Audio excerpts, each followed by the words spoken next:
Welcome back to Well Focused. The time now it's 14 minutes to the hour 7, and we are continuing with tonight stories. And as I promised earlier on the show, we are now joined on the line by Mr.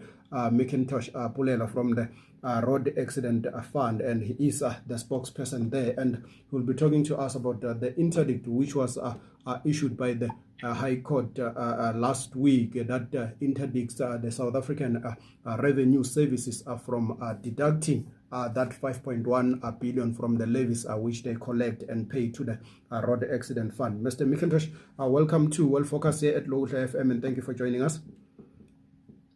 Thank you for inviting me. I hope you're well. Yes, so if just for the benefit of our listeners, why did the Road Accident Fund approach the High Court to ask for this interdict? So what happened was in October of 2024, the South African Revenue Services asked for a meeting with the RAF, but did not provide the agenda for the meeting, and it was at this meeting that they informed us that they'd had an agreement with Eskom to pay 5.1 billion in levies for the diesel that is used by Eskom, and they informed us that they were going to be collecting these from us. So what happens is when we get money from the pump, SARS then gives us, some of these monies are collected from SARS. But SARS, to our astonishment, said they were going to be deducting these monies to the monies that are due to the RAF, which cannot be allowed. They cannot be deducting from these levies because the RAF Act precludes that. And they continued, even though we asked for a facilitated settlement process between ourselves and them, they continued. They had an amount deducted, and when we spoke to them, they were of the view that they needed to continue deducting, and hence we went to court. And indeed we are pleased that the court agreed with us that SARS cannot be deducting these monies willy-nilly. And when you read that judge, and there's a comment there from Judge Tomel, she's saying the attitude of SARS in handling this matter has now resulted into saying that this matter needs to be had on an urgent basis. How soon are you going back to court so that this matter can finally be put to rest? Whether the court agrees with you or fully, or maybe they agree with SARS? So this is an interim court interdict that we received from the court, and we are pleased that the court issued it to us to prevent us from taking further action until there is a process of, say, discussion between ourselves and SARS to see how we can proceed with this. What we were hoping for is a settlement agreement, but obviously even before the settlement agreement could be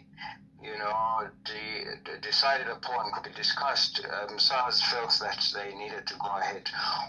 To answer your question, what we're hoping for is that cool heads will prevail from the side of SARS, and that we don't have to go back to court, and that we can settle the matter using the intergovernmental kind of discussion that we were trying and we were wanting to have with SARS. And so if cool heads prevail, we will not go to court. But obviously, if that does not happen, it will have to be decided upon by the court. We are hoping that SARS will come back to the table and sit with us, and we will find an amicable solution.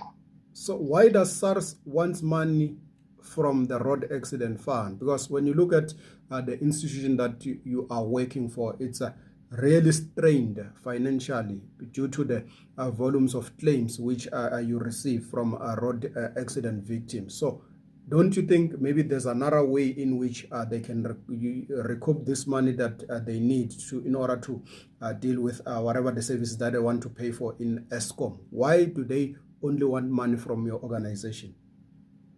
So these are, they say, tax relief. When you get tax deductions that are due to Eskom, because you must remember that Eskom runs with a lot of diesel. How we're coming to the party is because we get money from fuel levy. So when Eskom buys diesel, they obviously are due these tax deductions from SARS. And so that's how SARS is linking us here. So these deductions are due to Eskom. We agree to that, and that's not a problem. And that's a matter between, your SARS and Eskom. That they have to be deducted from us. That's where the dispute is. We're willing to hear SARS. We're willing to have a discussion with them. If genuinely they have to deduct monies from us, they have to consider the point that you're making, that we're financially strained and that we are technically insolvent, and perhaps instead of taking it in two chunks like they had said, that they were going to take the one half and the other half, that would further strain the road accident fund. We can work out a mechanism where they take it long term, and then see what kind of settlement that they do with Eskom. Because you're right, our financial position is not great, and so we cannot afford to be having a sum of 5.1 billion deducted from us.